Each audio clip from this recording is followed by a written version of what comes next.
ప్రియ సోదరీ సోదరులారా, మన వాక్య పాఠ్య భాగం మార్కు సువార్త 12వ అధ్యాయం.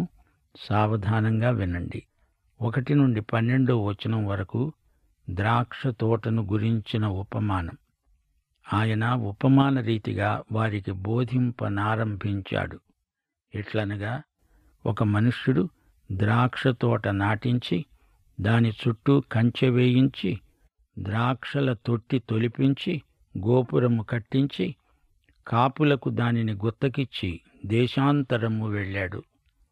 పంటకాలమందు ఆ కాపుల నుండి ద్రాక్ష తోట పండ్లలో తన భాగము తీసుకొని రావడానికి కాపుల వద్దకు అతడు ఒక దాసుణ్ణి పంపగా, వారతణ్ణి పట్టుకొని కొట్టి ఒట్టి చేతులతో పంపివేశారు. మరల అతడు మరి ఒక దాసుణ్ణి వారి వద్దకు పంపగా, వారతని తలకు గాయము చేసి అవమానపరిచారు. అతడు మరొకణ్ణి పంపగా అతణ్ణి చంపారు. అతడింకా అనేకులను పంపగా వారు కొందరిని కొట్టారు, కొందరిని చంపారు. ఇంకా అతనికి ప్రియకుమారుడు ఒకడున్నాడు గనుక వారు తన కుమారుణ్ణి సన్మానిస్తారనుకొని తుదకు వారి వద్దకు అతణ్ణి పంపాడు. అయితే ఆ కాపులు తమలో తాము చెప్పుకున్నారు, ఇతడు వారసుడు, ఇతణ్ణి చంపుదాము రండి, అప్పుడు స్వాస్థ్యము మనదే అవుతుంది. వారు అతణ్ణి పట్టుకొని చంపి ద్రాక్ష తోట వెలుపల పారేశారు. కావున ద్రాక్ష తోట యజమాని ఏమి చేస్తాడు? అతడు వచ్చి ఆ కాపులను సంహరించి ఇతరులకు ఆ ద్రాక్ష తోటనిస్తాడు గదా. ఇల్లు కట్టేవారు నిరాకరించిన రాయి మూలకు తలరాయి అయింది. ఇది ప్రభువు వలననే జరిగింది. ఇది మన కన్నులకు ఆశ్చర్యము. ఆ లేఖనము మీరు వినలేదా? తమను గూర్చే ఆయన ఈ ఉపమానము చెప్పాడని వారు గ్రహించి ఆయనను పట్టుకోవడానికి సమయము కోసం చూస్తున్నారు. గాని జనసమూహమునకు భయపడి ఆయనను విడిచిపోయారు. ఈ అధ్యాయం మొదలుకొని ఇక అద్భుతాలేమీ లేవు. యేసు ప్రభువు పస్కా గొర్రెపిల్ల ఎట్టి లోపమూ లేనిది, పవిత్రశీలము గలది. మతనాయకులు మరీ పేట్రేగిపోతున్నారు. పరలోకానికి నరకానికి మధ్య యుద్ధం మరీ ఉద్ధృతమవుతోంది. ఇది దేవునికి సైతానుకు మధ్య యుద్ధం. 3 సంవత్సరాలు మతాధికారులతో కొనసాగిన వివాదం మరీ తీవ్రమైంది. యేసు ప్రభు ఎందులోనూ వారికి చిక్కలేదు. ఇప్పుడు వారు ఏదో ఉపాయంతో ఆయన నోట ఏదో మాట అనిపించాలి, దాన్ని బట్టి ప్రజలు ఈయనకు వ్యతిరేకమవ్వాలి అని ప్రయత్నిస్తున్నారు. ఆయన మీద ప్రశ్నల వర్షం అదే పనిగా కుమ్మరిస్తున్నారు. ద్రాక్షతోట ఉపమానం. ఇప్పుడు ఆయన బోధిస్తున్న ఉపమానమిదే. ద్రాక్షతోట అంటే యేసు ప్రభువు సేవకు అది సంకేతం. ద్రాక్షతోట ఇశ్రాయేలు జాతికి సంకేతం, చిహ్నం. యెషయా 5వ అధ్యాయం 1 నుండి 7వ వచనం వరకు, నా ప్రియుని ద్రాక్షతోట ద్రాక్ష పండ్లు ఫలించాలని ఎదురు చూచాడు. ఈజిప్టు నుండి తెచ్చి దానిని నాటాడు. మతనాయకులు ఈ ఉపమానాన్ని అర్థం చేసుకోవాలి. దేవుడు తన ప్రవక్తలను పంపాడు. ద్రాక్షవనం తండ్రి అయిన దేవునిది. ద్రాక్ష తోట అంటే ఇశ్రాయేలు జాతి. వీరిని దేవుడు ఎంతో కాపాడాడు. కాపులు అంటే మతనాయకులు. చిట్టచివరికి ఆయన తన కుమారుణ్ణే పంపాడు. ఆయనే ప్రభువైన యేసుక్రీస్తు. ఆయన దేవుని అద్వితీయ కుమారుడు. యేసు ఇశ్రాయేలుకు మొదట వచ్చాడు. మత్తయి సువార్త 15వ అధ్యాయం 24వ వచనంలో ప్రభువు చెప్పాడు, ఇశ్రాయేలు ఇంటివారై నశించిన గొర్రెల వద్దకే కాని మరి ఎవని వద్దకును నేను పంపబడలేదు. అయితే యోహాను సువార్త 3వ అధ్యాయం 16వ వచనం చెబుతోంది, ఆయన లోకమంతటి కోసం వచ్చాడు. అయితే ఈ మతాధికారులు తనను చంపాలని కుట్రాలోచన చేస్తున్నారు. మనుష్యుల ఆంతర్యం ఆయనకు తెలుసు. వారు తనకు ఏమి చేయబోతున్నారో ఆయనకు ముందుగానే తెలుసు. వారందరూ ఏకమై తనను హత్య చేయబోతున్నారు, సిలువ వేయబోతున్నారు. అయితే వారు తీర్పునకు గురి అవుతారు. క్రీస్తు శకం 70వ సంవత్సరంలో టైటస్ వచ్చి ముట్టడించినప్పుడు యెరూషలేము ధ్వంసమైపోయింది. ప్రవచనం నెరవేరింది. టైటస్ రోమక సేనాపతి. అతడు యూదులను చెరగొనిపోయాడు. రోమాలో భవనాలు యూద బానిసలు కట్టినవే. కట్టేవారు నిరాకరించిన రాయే మూలకు తలరాయి అయింది. ద్రాక్ష తోట, మూలరాయి అనే ఈ 2 ఉపమానాలు ప్రభువు బోధించాడు. యేసు ప్రభువు వచ్చినప్పుడు ఈ ప్రవచనం కూడా తప్పక నెరవేరుతుంది. జకర్యా 4వ అధ్యాయం 7వ వచనం, గొప్ప పర్వతమా, జెరుబ్బాబెలును అడ్డగించడానికి నీవు ఏ పాటిదానవు? నీవు చదును భూమి అవుతావు. కృప కలుగునుగాక, కృప కలుగునుగాక అని జనులు కేకలు వేయగా అతడు పైరాయి తీసుకొని పెట్టిస్తాడు. మతనాయకులు ఈ మాటలకు రెచ్చిపోయి ఉక్రోషంతో ఆయనను చంపేసేవారే గాని ప్రజలకు భయపడి వారా పని చెయ్యలేదు. ద్రాక్షతోట ఉపమానం వారితో వాగ్యుద్ధానికి దారితీసింది. వారాయన వద్దకు రాయబారులను పంపారు. 13 నుండి 17వ వచనం వరకు కైసరుకు పన్నివ్వటాన్ని గురించిన ప్రశ్న. వారు మాటలలో ఆయనను చిక్కుపరచాలని పరిసయ్యులను, హెరోదీయులను కొందరిని ఆయన వద్దకు పంపారు. వారు వచ్చి ఆయనను ప్రశ్నించారు.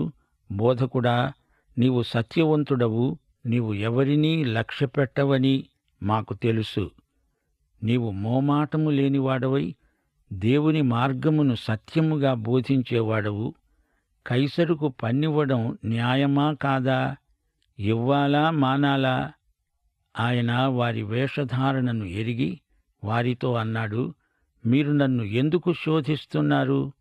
1 దేనారమును నా వద్దకు తెచ్చి చూపండి. వారు తెచ్చారు.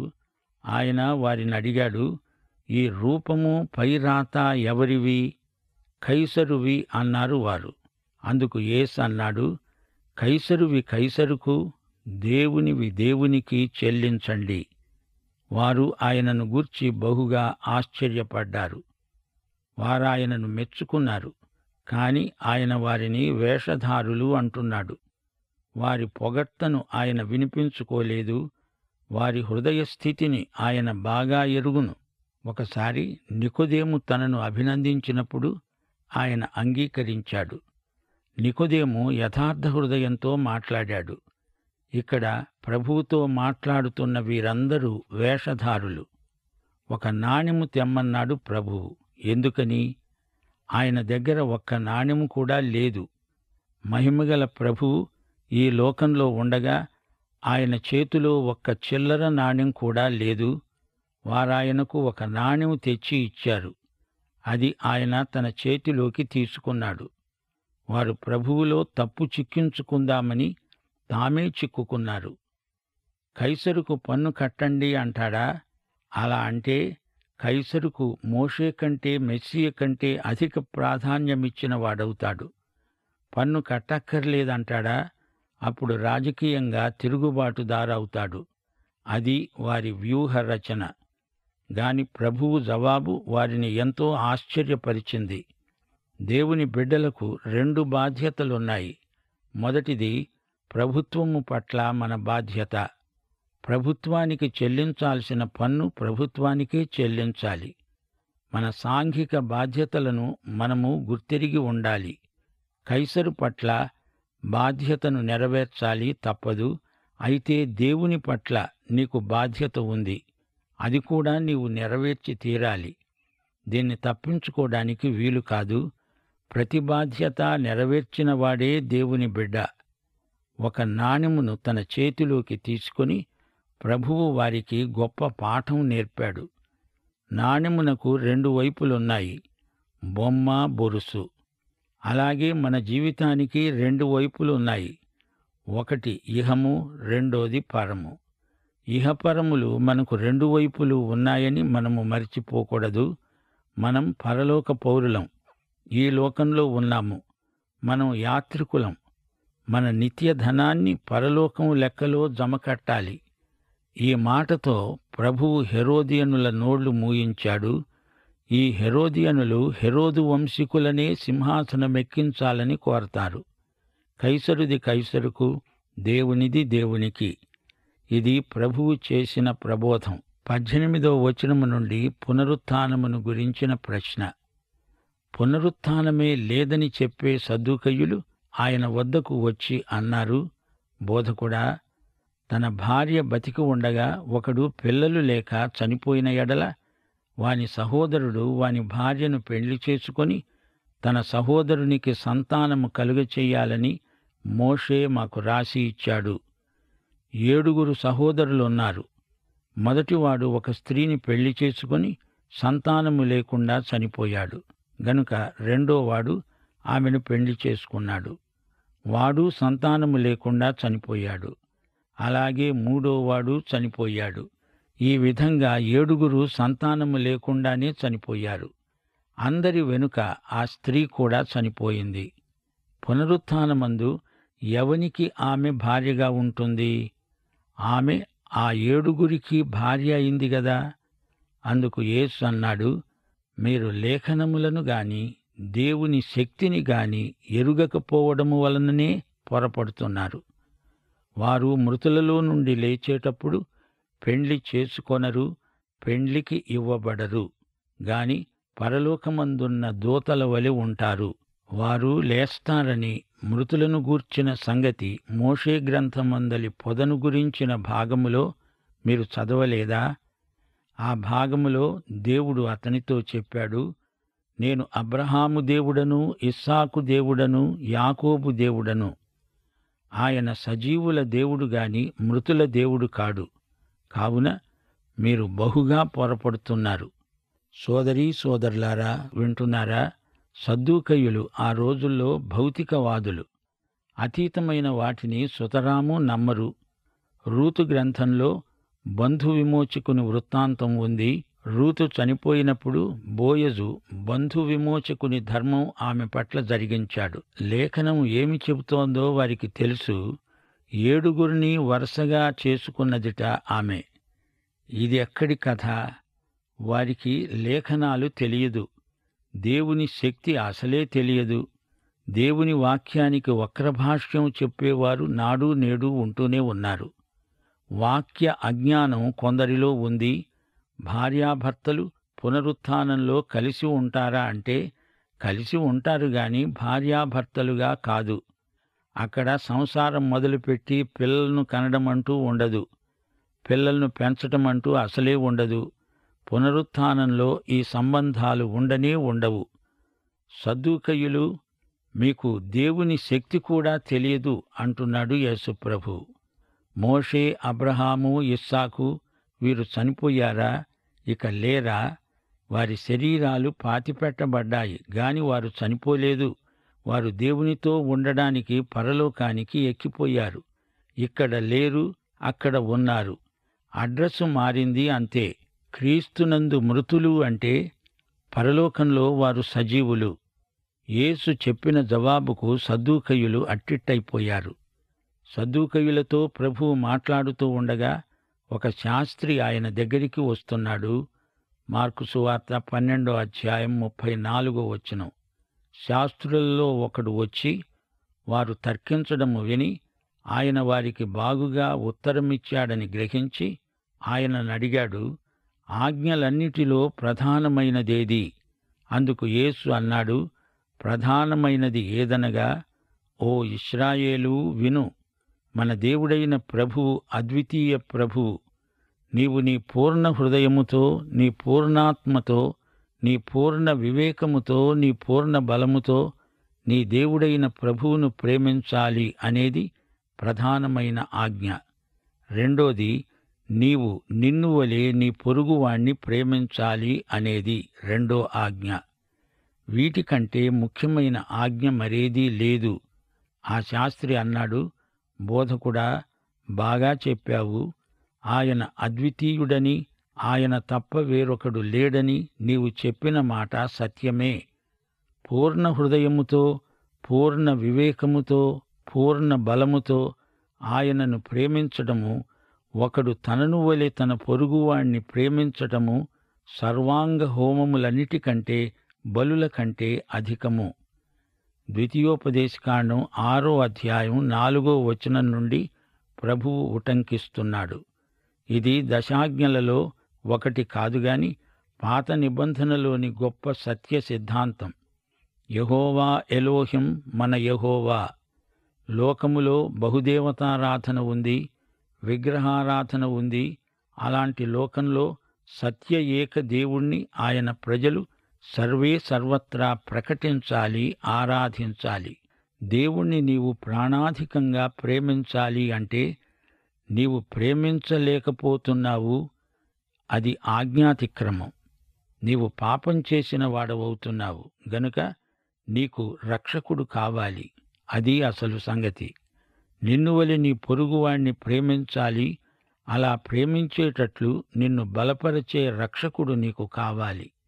శాస్త్రి చెప్పింది సరిగానే ఉంది. అన్ని బలుల కంటే దేవుణ్ణి ప్రేమించటము, పొరుగువాణ్ణి ప్రేమించటము ఎంతో శ్రేష్టమైనది. 35వ వచనం, క్రీస్తు దేవుని కుమారుడు అనే సత్యం పునరుద్ఘాటించబడింది. ఒకప్పుడు యేసు దేవాలయములో బోధిస్తూ ఒక ప్రశ్న అడిగాడు. క్రీస్తు దావీదు కుమారుడని శాస్త్రులు చెప్తున్నారే, నేను నీ శత్రువులను నీకు పాదపీఠముగా ఉంచే వరకు నీవు నా కుడివైపున కూర్చుండమని ప్రభువు నా ప్రభువుతో చెప్పాడు అని దావీదే పరిశుద్ధాత్మ వలన చెప్పాడు. దావీదు ఆయనను ప్రభువని చెప్తున్నాడే, ఆయన ఏలాగు అతని కుమారుడవుతాడు? సామాన్య జనులు ఆయన మాటలు సంతోషంగా వింటున్నారు. సోదరీ సోదరులారా వినండి. యేసు ప్రభువు తాను కన్యక గర్భవాసాన పుట్టిన సత్యాన్ని బోధిస్తున్నాడు. 110వ కీర్తనలో దావీదు తన వారసుణ్ణి గురించి ప్రవచిస్తున్నాడు. తన మనమడికి మనమడు కొన్ని తరాలకు రాబోయే ప్రభువును గురించి ముందుగా ఆత్మ ద్వారా దావీదు పలుకుతున్నాడు. ఆయనను తన ప్రభువు అని పేర్కొంటున్నాడు. ఆయన దావీదు కుమారుడే అయినా దావీదుకు ప్రభువు. దావీదు కుమారుడు దావీదుకు ప్రభువు అన్నప్పుడు ఆయన దేవుని కుమారుడు, కన్యకకు పరిశుద్ధాత్మ శక్తి వల్ల జన్మించినవాడు. యేసు ప్రభువు ఇదే సత్యాన్ని ప్రబోధించాడు. 38వ వచనం, ఆయన వారికి బోధిస్తూ అన్నాడు, శాస్త్రులను గురించి జాగ్రత్త పడండి. వారు నిలువుటంగీలు ధరించుకొని తిరుగుతూ సంత వీధులలో వందనములను, సమాజ మందిరాలలో అగ్రపీఠాలను, విందులలో అగ్రస్థానాలను కోరుతూ విధవరాండ్ర ఇండ్లు దిగమింగుతూ మాయవేషముగా దీర్ఘ ప్రార్థనలు చేస్తారు. వీరు మరి విశేషముగా శిక్షనొందుతారు. దేవుడు వారికిచ్చిన అధికారం బాధ్యతాయుతమైనది. వారి సంగతి మరచిపోయారు. 41వ వచనం, ఆయన కానుక పెట్టె ఎదుట కూర్చుండి జనసమూహము ఆ కానుక పెట్టెలో డబ్బులు వేయడము చూస్తున్నాడు. ధనవంతులైన వారు అనేకులు అందులో విశేషముగా సొమ్ము వేస్తున్నారు. ఒక బీద విధవరాలు వచ్చి 2 కాసులు వెయ్యగా ఆయన తన శిష్యులను పిలిచి అన్నాడు, కానుక పెట్టెలో డబ్బులు వేసిన వారందరికంటే ఈ బీద విధవరాలు ఎక్కువ వేసింది. వారందరూ తమకు కలిగిన సమృద్ధిలో నుండి వేశారు కాని ఈమె తన లేమిలో తనకు కలిగినదంతా తన జీవనమంతా వేసిందని చెప్పాడు.